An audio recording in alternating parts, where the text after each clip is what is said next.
నమస్కారం. సుధాకర్ టీవీ వార్తలకు స్వాగతం. ఈనాటి ముఖ్యాంశాలు. ఔచిత్యం ఉండే కవిత్వమే శాశ్వతం. డాక్టర్ సుద్దాల అశోక్ తేజ. మత్స్యకారుల కోసం వెలుగు చూపిన అభివృద్ధి సాధనా సమితి. బాపట్ల జిల్లా బాపట్లలో ఔచిత్యం పాటించే కవిత్వమే శాశ్వతమై ప్రజల హృదయాలను రంజింపచేస్తుందని ప్రముఖ గేయ రచయిత సినీ కవి డాక్టర్ సుద్దాల అశోక్ తేజ అన్నారు. బాపట్ల జిల్లా వెదులుపల్లిలో జరిగిన నెల నందివర్ధనం 103వ కార్యక్రమంలో ఆయన ముఖ్య అతిథిగా పాల్గొన్నారు. వివేక సర్వీస్ సొసైటీ మరియు ధృతి సాహిత్య సాంస్కృతిక సామాజిక సంస్థల సంయుక్త నిర్వహణలో జరిగిన ఈ కార్యక్రమం ఘనంగా కొనసాగింది. నా కవిత్వ తత్వం నిర్మాణం గమనం గమ్యం అనే అంశంపై డాక్టర్ సుద్దాల అశోక్ తేజ దాదాపు కండబాటు నిరంతర ప్రసంగం చేశారు. ప్రేక్షకులను మంత్రముగ్ధం చేసిన ఆయన ప్రసంగం సాహిత్యంపై అభిప్రాయాలు పెద్ద స్థాయిలో ఆకర్షించాయి. తండ్రి హనుమంతు నుంచి సాహిత్యానికి సంగీతానికి తనకున్న మక్కువ వారసత్వంగా వచ్చిందన్నారు. అశోక్ తేజ కవిత్వానికి ఔచిత్యమే ప్రాణమని, ఎలాంటి గొప్ప తత్వం అయినా అది భంగపడకూడదని, అదే తన రచనా తత్వం అని వివరించారు. తన రచనలు ప్రకృతి, శ్రమ, స్త్రీ, మానవ సంబంధాల ఆధారంగా రూపొందుకున్నట్లు ఆయన వెల్లడించారు. నేలమ్మ నేలమ్మ నీకు వేల వందనాలమ్మ అంటూ ప్రకృతి కృతజ్ఞతలు తెలిపే కవిత్వం ప్రతి స్త్రీలో తల్లి, అక్క, చెల్లిని చూడాలనే భావం కలిగించే కవి. శ్రమశక్తిని గొప్పదిగా చాటే భావాలపై ఆధారపడిన సాహిత్యం తన నుంచి వెలువడిందని చెప్పారు. సుమారు 5,000కు పైగా సినీ గీతాలను రాయడం తనకు అదృష్టంగా భావిస్తున్నానన్నారు.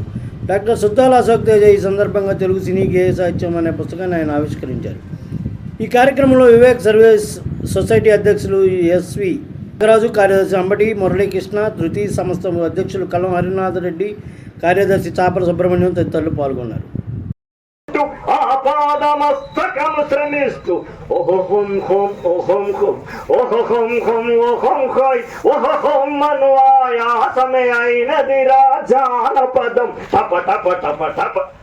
అలా ఎత్తుగడ ప్రారంభించి పల్లవిలోకి మిమ్మల్ని ప్రారంభింపజేసుకొని మీతో పాటు ప్రయాణింపజేసుకొని ఆ టెంపో తీసుకెళ్ళి ఒక క్లైమాక్స్లో మనం వెలుగు చూపించేందుకు ముందడుగు వేసిన చీరాల నియోజకవర్గ అభివృద్ధి సాధనా సమితి మన మత్స్యకార సోదరుల భవిష్యత్తు కోసం కొత్త ఆశలకు నాంది పలికే మీటింగ్ను నిర్వహించారు. చీరాల నియోజకవర్గంలోని కృపానగర్ మరియు సునామీ కాలనీ వాసులతో కలిపి సముద్ర తీర ప్రాంత అభివృద్ధికి సంబంధించి కీలక అంశాలపై చర్చించగా ముఖ్యంగా సీమోతు పునరుద్ధరణపై భవిష్యత్తు ప్రణాళికపై సమితి సభ్యులు స్పష్టత ఇచ్చారు. ఈ మీటింగ్లో మత్స్యకారులు జీవనోపాధి, నివాస భద్రత, సాంకేతిక మద్దతు వంటి అంశాలపై చర్చ జరగగా మన ప్రాంతం మన బాధ్యత అనే నినాదంతో అభివృద్ధికి ప్రతి ఒక్కరు భాగస్వామ్యం అవసరమని పిలుపునిచ్చారు. మత్స్యకారులు ఎదుర్కొంటున్న సవాలుకు సమాధానంగా ఈ సమావేశం గొప్ప ప్రారంభంగా మారిందని, సాగాలంటే మనమే మార్పు రావాలి, మన ప్రాంత మత్స్యకారుల భవిష్యత్తు కోసం మనం చేయాల్సింది ఎంతో ఉందని అన్నారు. దాని మీద 40 రోజుల నుంచి ఒక న్యాయమైనటువంటి ఉద్యమం, చట్టబద్ధంగా పెద్దల్ని గౌరవిస్తూ ప్రతి ఒక్కరి దగ్గరికి వెళ్ళి విన్నపం చేసుకుంటూ వస్తున్నాం. ఇంకా మహా అయితే ఒక 5-6 రోజుల సమయం మిగిలి ఉంది.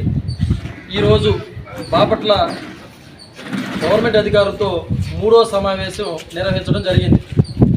ఈ 3వ సమావేశంలో irrigation, mining, fisheries, revenue, police వీరందరూ చెప్పింది ఏంటంటే మరో 5-6 రోజులు మీరు ఓపీ పట్టండి, ఇప్పటి వరకు ఉన్న విషయాలు మొత్తాన్ని కలెక్టర్ దృష్టికి తీసుకెళ్తాం, కలెక్టర్ గారు మీకు మేలు చేసే నిర్ణయాలు తీసుకుంటారని చెప్పి ఆశిస్తున్నామని చెప్పారు. అధికారం ఓపీ పడతామమ్మా అని చెప్పే వచ్చాం. 6 రోజులు కాదు, ఇంకో 2-3 రోజులు అయినా సరే ఆగుతాం. ఎందుకంటే ఆకలికి మాకు కొత్త ఏం కాదు, బాధలు మాకు కొత్త ఏం కాదు, కన్నీళ్ళు మాకు కొత్త ఏం కాదు మా మత్స్యకార సహోదరులకి. అయితే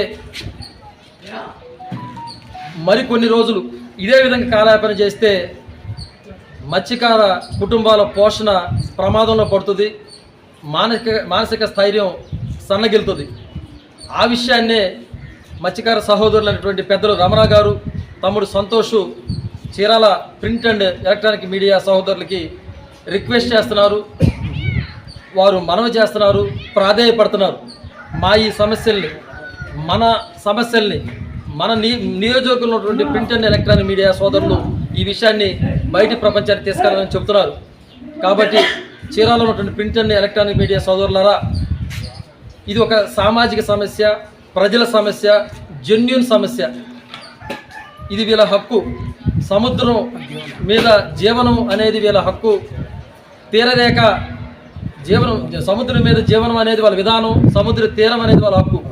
ఆ తీరాన్నే రకరకాల పద్ధతుల్లో కబలించి దాని వెనక పెద్ద మనుషులు వెనక ఇంకా ఎవరో పెద్ద మనుషులు ఉన్నారనేటువంటి అయోమయ గందరగోళంలో ఈ అమాయకులు ఇల్లిటరేట్స్ ఒక వృత్తిని నమ్ముకొని నీతి నిజాయితీగా బతుకుతున్నటువంటి మత్స్యకారులకి అండగా నిలబడాల్సినటువంటి పరిస్థితి నియోజకవర్గం మేధావులని చెప్పుకుంటున్న వాళ్ళు, సామాజిక బాధ్యత ఉన్నారు అని చెప్పుకుంటున్న వ్యక్తులు, రాజకీయ పార్టీల పేర్లు పెట్టి, సంఘాల పేర్లు పెట్టి, కుల సంఘాలు అవ్వచ్చు, మత సంఘాలు అవ్వచ్చు, కార్మిక సంఘాలు అవ్వచ్చు, ఎవరైనా సరే ఆ సంఘాలు బోర్డులు పెట్టిన నాయకులు ఇక్కడ ఉన్నటువంటి మత్స్యకారులకి అండగా నిలబడాల్సిన సందర్భం ఇది. అలా మనం అండగా నిలబడితేనే మానవత్వం అనే దానికి అర్థం ఉంటుంది. లేకపోతే వాళ్ళు జీవించడానికి రోడ్డు ఎక్కాల్సిన పరిస్థితి వస్తుంది.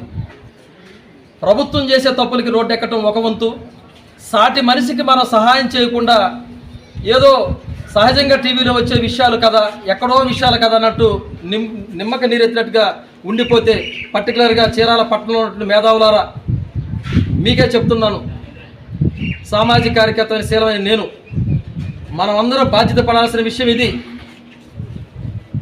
ఈ విధంగా గ్రామ సభలు నిర్వహించుకుంటూ ఇప్పుడు 3 గ్రామాలు ఈ రోజుకు పూర్తయినాయి. మిగతా గ్రామాలకి రేపు ఎల్లుండి కార్యక్రమాలు చేసుకుంటూ వెళ్తాం. వారందరూ పేరున మిమ్మల్ని ఆహ్వానిస్తున్నారు, మా కోసం అండగా నిలబడండి అని. ఈ విషయాలన్నీ దృష్టిలో పెట్టుకొని మన ప్రాంత మత్స్యకారుల్ని ఒడ్డుకు వేయటం అనేది మన బాధ్యత అని చెప్పి తెలియజేస్తూ సెలవు తీసుకుంటున్నాను. మీ శీలం.